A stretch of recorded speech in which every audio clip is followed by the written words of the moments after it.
नमस्कार दोस्तों, स्वागत है आप सभी का क्रीडोज आईएएस में। तो आज के इस सत्र में हम बात करेंगे पृथ्वी की आंतरिक संरचना के बारे में।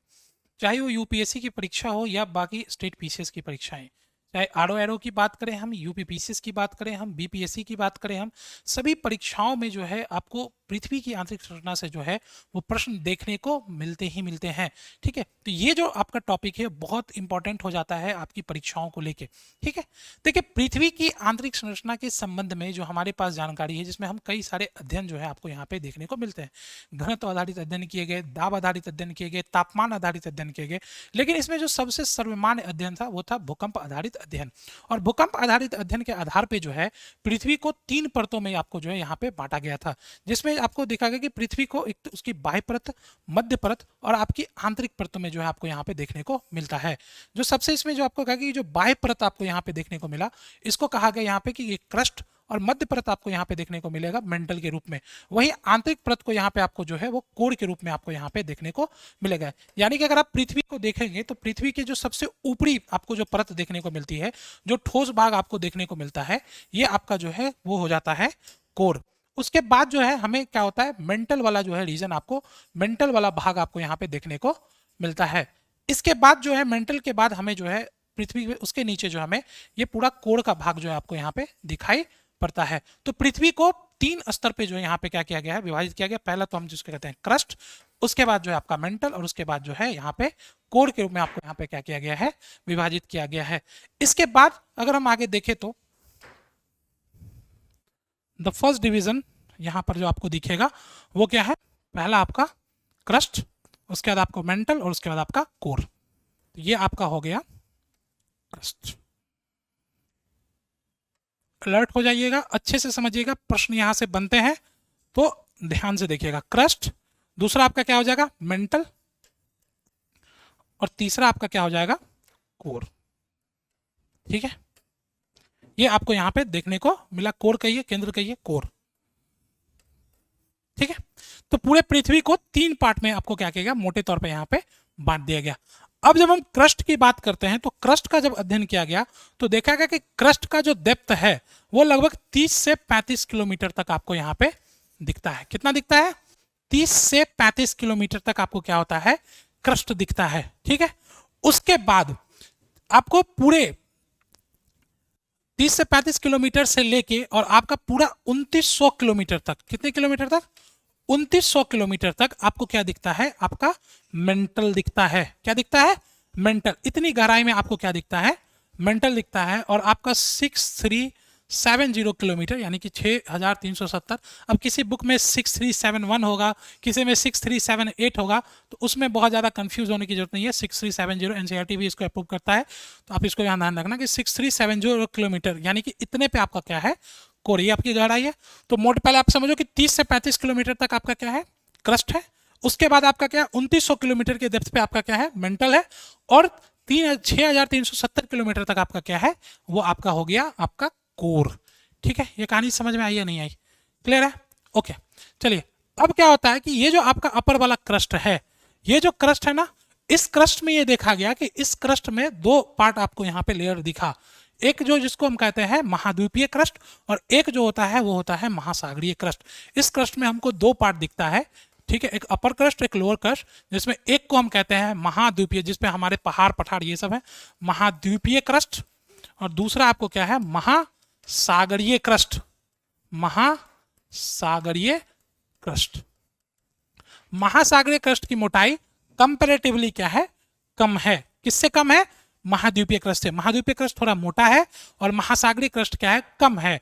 ठीक है, महाद्वीपीय क्रस्ट 15 से 20 किलोमीटर भी हो सकता है, लेकिन महासागरीय क्रस्ट क्या है, वो 5, 7, 8 किलोमीटर। देखो ये 30 से 35 किलोमीटर एवरेज है, कहीं पे ज्यादा है, कहीं पे कम है। ये एक समान रूप से नहीं है, लेकिन आपको औसतन ये ध्यान रखना है कि यहाँ पे महाद्वीपीय क्रस्ट और आपको यहाँ पे महासागरीय क्रस्ट। ठीक है, ये चीजें आपको यहाँ पे देखने को मिलेगी। क्लियर है। नाउ अब हमें यहाँ पे क्या समझना है कि ये चीजें आपको समझ में आ गई, क्लियर है। ये जो आपका क्रस्ट है, ये जो आपका मेंटल और ये जो आपका कोर है, इसका जो आपका डिवीजन है ना, इसको एक डिवाइड करती है, जिसको हम कहते हैं असंबद्धता। क्या कहते हैं, असंबद्धता कहते हैं। क्या होता है असंबद्धता, ठीक है। तो सबसे बेसिक आपका जो यहाँ पर दिखेगा कि क्रस्ट को और मेंटल को अलग करने वाले लाइन को हम क्या कहते हैं, मोहो असंबद्धता। मोहो, मोह असंबद्धता, मोहविक डिसकंटिन्यूटी।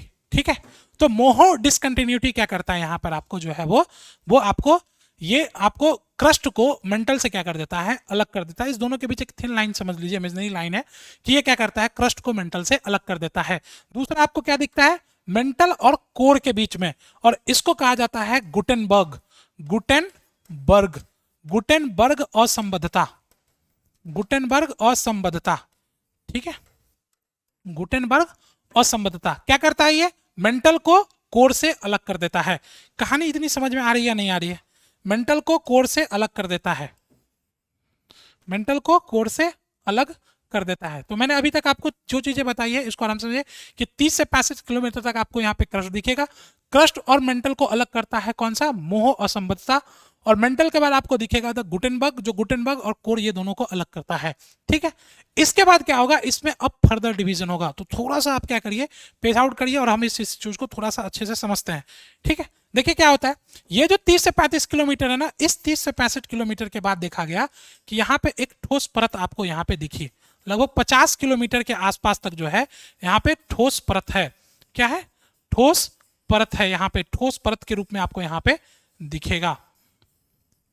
ये आपको यहाँ पे ठोस परत दिखेगा, लगभग आपको कितने तक, लगभग आपको दिखेगा 50 किलोमीटर का।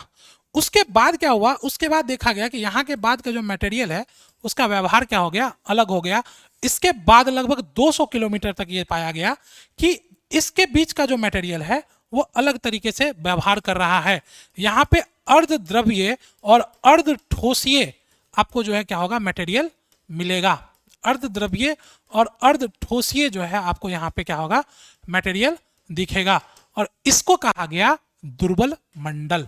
क्या कहा गया, दुर्बल मंडल। कितने किलोमीटर तक, 200 किलोमीटर तक, 200 किलोमीटर तक आपको दिखेगा दुर्बल मंडल, एस्थेनोस्फेयर। ये वही एस्थेनोस्फेयर है, ये वही दुर्बल मंडल है जहां से क्या हो रहा था आपका, वो ज्वालामुखी उद्गार हो रहा था।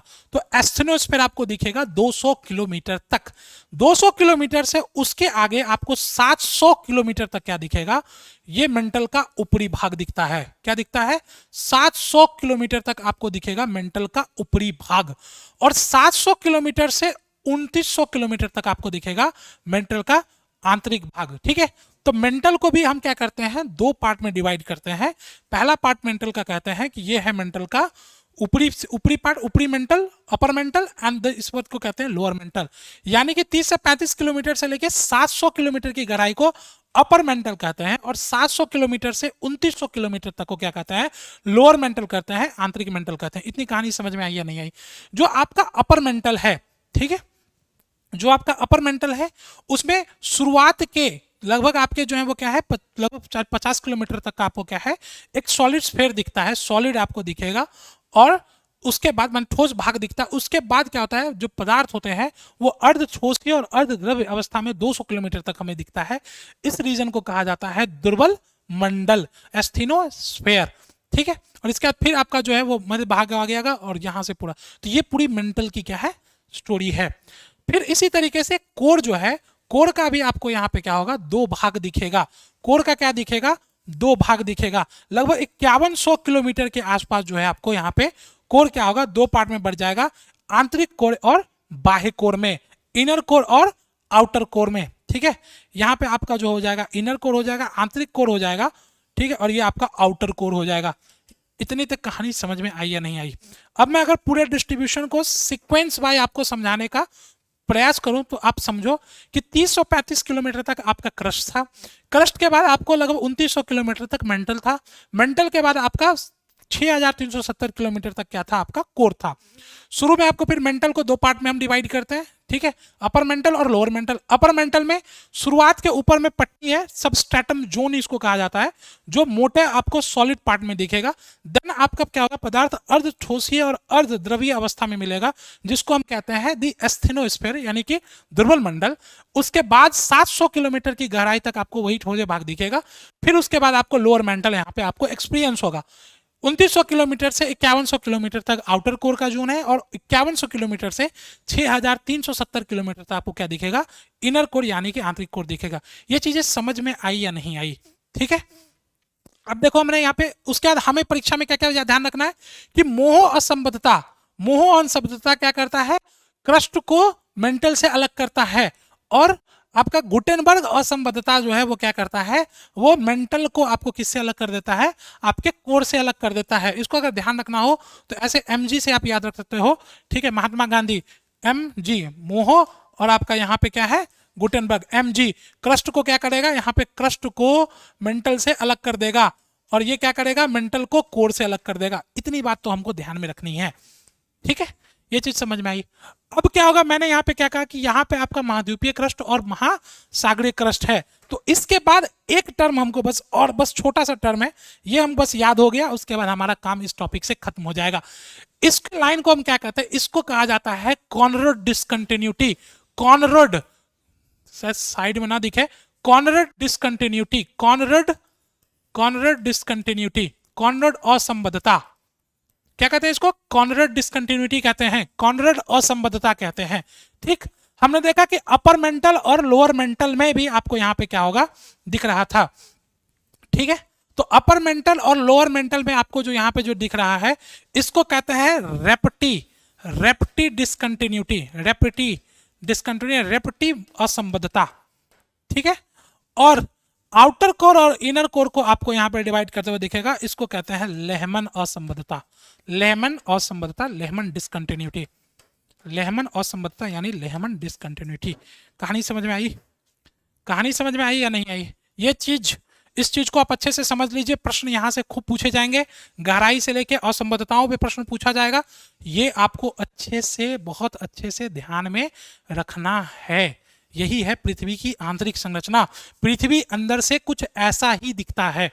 कहानी समझ में आ रही है नहीं आ रही, चलिए इसको हम थोड़ा एक और तरीके से समझ लेते हैं। मैं क्यों स्ट्रेस डाल रहा हूँ यहाँ पे, क्योंकि यहाँ पे प्रश्न पूछे जाते हैं यहाँ से, ठीक है। अगर आप पृथ्वी की आंतरिक संरचना की बात कर रहे हो, पृथ्वी की आंतरिक संरचना यानी कि पृथ्वी की इंटीरियर आंतरिक संरचना, पृथ्वी की आंतरिक संरचना की हम बात कर रहे हैं, तो पृथ्वी की आंतरिक संरचना को हम पहले क्या करते हैं, 3 पार्ट में हम इसको बांटते हैं। पहला हमारा पार्ट क्या था, क्रस्ट वाला भाग था, क्रस्ट। दूसरा भाग हमारा क्या था, हमारा भाग था मेंटल वाला भाग, और तीसरा भाग हमारा क्या था, कोर। यहां तक किसी को कोई प्रॉब्लम है नहीं। अब ये जो आपका क्रस्ट है, ठीक है, तो क्रस्ट में आपने 2 चीजें पढ़ी है, एक तो आपका महाद्वीपीय क्रस्ट हो जाएगा, महाद्वीपीय क्रस्ट, और दूसरा क्या हो जाएगा, महासागरीय क्रस्ट। इतनी कहानी समझ में आई या नहीं आई, महाद्वीपीय क्रस्ट और महासागरीय क्रस्ट, ठीक है। महाद्वीपीय क्रस्ट और महासागरीय क्रस्ट को एक लाइन डिवाइड करती है, जिसको हम क्या कहते हैं, इसको हम कहते हैं कॉनरड डिसकंटिन्यूटी, कॉनरड डिसकंटिन्यूटी, कॉनरड असंबद्धता, ठीक है। कॉनरड से पता चल जाए कि ये दोनों इसको स्प्लिट करता है, ठीक। क्रस्ट और मेंटल को एक और लाइन डिवाइड करता है, जिसको हम क्या कहते हैं, ठीक है, सिंपल सा है, बताइए, मोह असंबद्धता, मोहविक डिसकंटिन्यूटी, मोह असंबद्धता क्या करता है, क्रस्ट को मेंटल से अलग कर देता है। यहां तक कहानी समझ में आ रही है, ओके। नाउ अब क्या, अब किसकी बारी, मेंटल की बारी। मेंटल में क्या, मेंटल के शुरू के अपर भाग में आपको पता है ना, मेंटल के शुरुआत के ऊपरी भाग में आपको क्या दिखा था, मेंटल के शुरुआत के ऊपरी भाग में पहले तो आपको 50 किलोमीटर तक कुछ ठोस भाग दिखा था, याद है, ठोस भाग दिखा था लगभग 50 किलोमीटर के आसपास तक, सबस्ट्रेटम जोन इसको कहते हैं, ठीक है। इसके बाद आपको क्या होता है, इसके बाद सबस्ट्रेटम के बाद आपको क्या दिखा, अर्ध ठोस और अर्ध द्रव्य रूप में, आपको दिखता है एक माध्यम, अर्ध ठोस अर्ध द्रव्य के रूप में होता है, जिसको हम क्या कहते हैं, हम कहते हैं एस्थीनोस्फीयर, दुर्बल मंडल, क्या कहते हैं, दुर्बल मंडल। इसको ऐसे समझते हैं कि हम मेंटल को 2 पार्ट में बांट देते हैं, ठीक है, मेंटल को 2 पार्ट में, ऊपरी मेंटल और, या बाह्य मेंटल आप कह सकते हो, बाह्य मेंटल और आंतरिक मेंटल, ठीक है, ठीक है। तो यहाँ पर आपको दिखा कि ये कितने किलोमीटर दिखा था, 50 किलोमीटर, 200 किलोमीटर के रेंज में आपको ये दिखा था, और उसके बाद आपको फिर दिखा था उसका बाकी जो शेष भाग, जो ठोस और अपर भाग, ठोस और द्रव्य दोनों रूप में आपको यहाँ पे दिखेगा, ठोस रूप में ही बेसिकली आपको दिखता है 2900 किलोमीटर तक, ठीक है। उसके बाद आपको क्या होता है, यहाँ पे आपको फिर एक डिसकंटिन्यूटी यहाँ पे आपको दिखेगी, ठीक है, जो इसको अलग करती थी, और क्या नाम था इसका, जल्दी से बताइए। कॉन्ड्रॉइड के बाद आपके यहाँ पे क्या होती है, रेप्टी डिसकंटिन्यूटी, रेप्टी, है ना। और रेप्टी क्या करता है, अपर मेंटल को लोअर मेंटल से अलग कर देता है। तो यहाँ पे आपका अपर मेंटल यानी ऊपरी मेंटल और आपकी जो है निचली मेंटल, आंतरिक मेंटल, ये क्या हो जाएगी, अलग हो जाएगी। आंतरिक मेंटल कहाँ से कहाँ तक होता है, ये आपका जो है लगभग 700 किलोमीटर से लेके आपका 2900 किलोमीटर तक आपका इसका विस्तार आपको जो है वो यहाँ पे देखने को मिलेगा। ठीक है, ये कहानी समझ में आ रही है, नहीं आ रही है आप लोगों को, आनी चाहिए। एक बार अच्छे से देख लीजिएगा, आपको सब समझ में आ जाएगा, प्रश्न यहाँ से बनेंगे इसलिए। चलिए, मेंटल और कोर के बाद यहाँ पर आपको जो है इस दोनों के बीच में दिखेगा असंबद्धता, जिसको हम कहते हैं गुटेनबर्ग संबद्धता, गुटेनबर्ग असंबद्धता। क्लियर है। और गुटेनबर्ग में फिर हमने देखा था कि कोर है, और कोर भी क्या होता है, दो पार्ट में यहाँ पर आपको दिखता है, इनर कोर और आउटर कोर के रूप में, यानी कि बाह्य कोर और आंतरिक कोर के रूप में यहाँ पर आपको जो है ये दिखेगा, बाह्य कोर और आंतरिक कोर। और बाह्य कोर और आंतरिक कोर के बीच में भी क्या है, एक डिसकंटिन्यूटी है, जिसको हम क्या कहते हैं, लेहमन कहते हैं, लेहमन। ठीक है, ये चीजें समझ में आ रही है या नहीं आ रही। तो ये सारे कंटिन्यूटीज हैं, ये सारी चीजें हैं, आपको बस इसको ध्यान रखना है, विद डेप्थ ध्यान रखना है। इस मैप और इस मैप, दोनों मैप को अगर आप ध्यान रखोगे तो आपको ये बहुत तरीके से समझ में आ जाएगा कि ये सारी चीजें आपको यहाँ पे जो है वो है। यानी कि सिंपल अगर हम बात करेंगे, बहुत सिंपल भाषा में बात करें, तो हमें ये पता चलता है कि जो है आपकी जो है पृथ्वी जो है वो 3 पार्ट में बढ़ती है, क्रस्ट में बढ़ती है, मेंटल में बढ़ती है, और आपकी कोर में बढ़ती है। ठीक है, 3 पार्ट आपको यहाँ पे दिखता है। और अगर हम इसको फिजिकली, मैकेनिकली अगर हम इसको डिवाइड करें, यानी यांत्रिक रूप से अगर हम इसको डिवाइड कर दें, तो मैकेनिकली अब हमने क्या देखा कि सबसे ऊपर वाला जो पार्ट आपका जो है, ठीक है, तो सबसे ऊपर का जो आपका पार्ट है, कौन सा पार्ट, क्रस्ट वाला पार्ट, और उसके बाद जो आपका जो सॉलिड वाला पार्ट बचा था वो पूरा, ठीक है, उस पूरे पार्ट को अगर हम ले लें, इस पूरे पार्ट को जो हम क्या कहते हैं, इसको हम कहते हैं लिथोस्फेयर, लिथोस्फेयर, यानी कि स्थल मंडल, स्थल मंडल। ठीक है, मैप पे देखिए जरा एक बार फिर से, इसको रिवाइज करिए, आप समझ में आ जाएगा। ये हमारा था क्रस्ट वाला भाग, तो क्रस्ट वाला भाग और ये आपका जो ठोस भाग है, पूरा का पूरा भाग, इस पूरे भाग को हम क्या कहते हैं, हम कहते हैं स्थल मंडल, लिथोस्फेयर कहते हैं। ठीक है, ये आपका लिथोस्फेयर है। और आपको पता है कि लिथोस्फेयर के जस्ट नीचे कौन सा था, एक ऐसा मटेरियल जहां पे पदार्थ क्या थी, अर्ध ठोस और अर्ध द्रव, semi solid and semi liquid रूप में आपको यहाँ पे क्या होता है, देखने को मिलता है, ये वाला रीजन।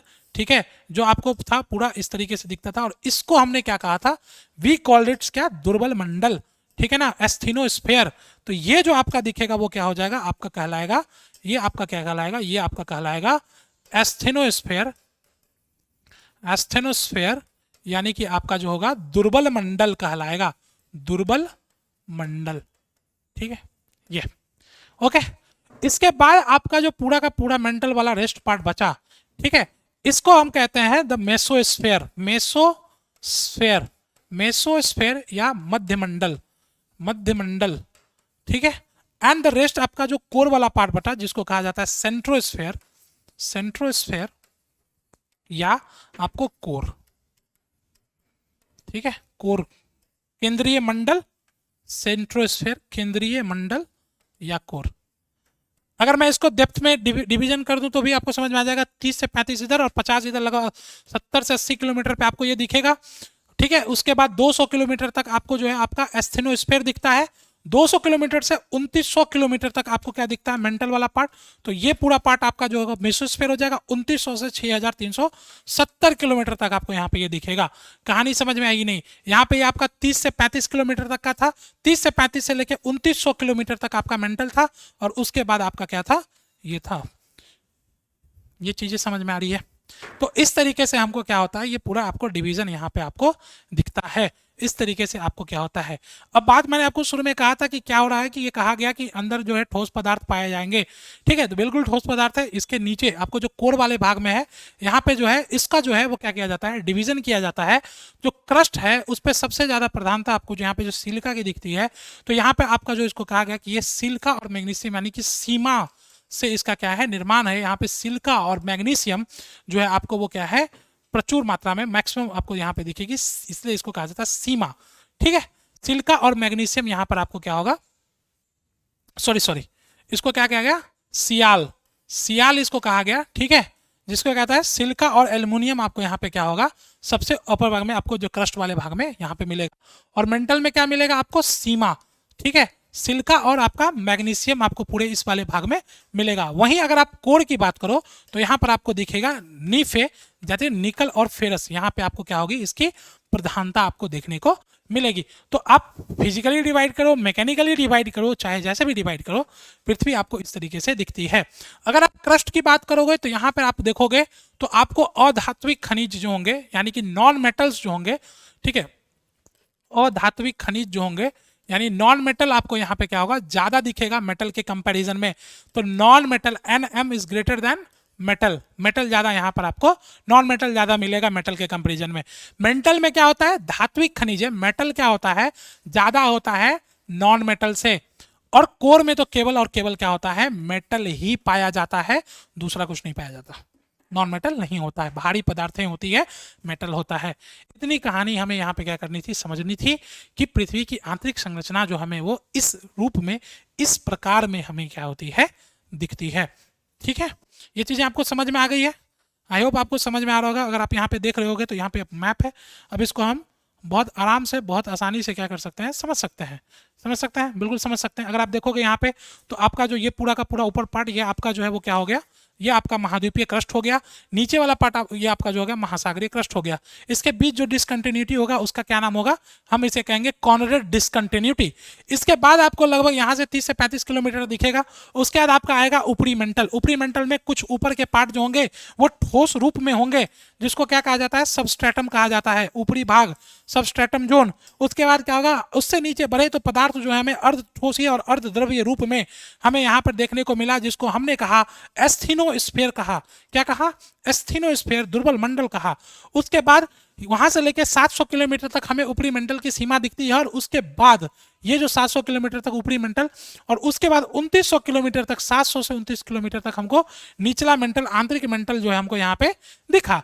उसके बाद 2900 किलोमीटर से हम जब और आगे बढ़े तो यहाँ पर हमको दिखा कि वो कोर जो है वहाँ पे, बाह्य कोर जो है हमें यहाँ पे दिखता है 5100 किलोमीटर तक। और 5100 किलोमीटर से जब हम 6370 किलोमीटर आंतरिक कोर, यानी कि ये पूरी आपको पृथ्वी की आंतरिक संरचना है। देखिए यहाँ पर जो हमने देखा, एक तो हमने यहाँ पे कॉन्ट्रैक्ट डिस्कंटिन्यूटी देखा ऊपर में, उसके बाद हमने देखा मोहविक डिस्कंटिन्यूटी जो क्रस्ट और मेंटल को अलग करता है। फिर हमने देखा रेप्टी डिस्कंटिन्यूटी जो अपर मेंटल और लोअर मेंटल को अलग करता है। फिर हमने देखा गुटेनबर्ग डिस्कंटिन्यूटी जो आपको मेंटल और क्रस्ट को अलग करता है। फिर हमने देखा लेहमन डिस्कंटिन्यूटी जो आपको आउटर कोर और इनर कोर को, यानी आंतरिक कोर और बाह्य कोर दोनों को क्या करता है, अलग करता है। ये डिवीजन है, ये इतना आपको बस क्या करना है, ध्यान में रखना है।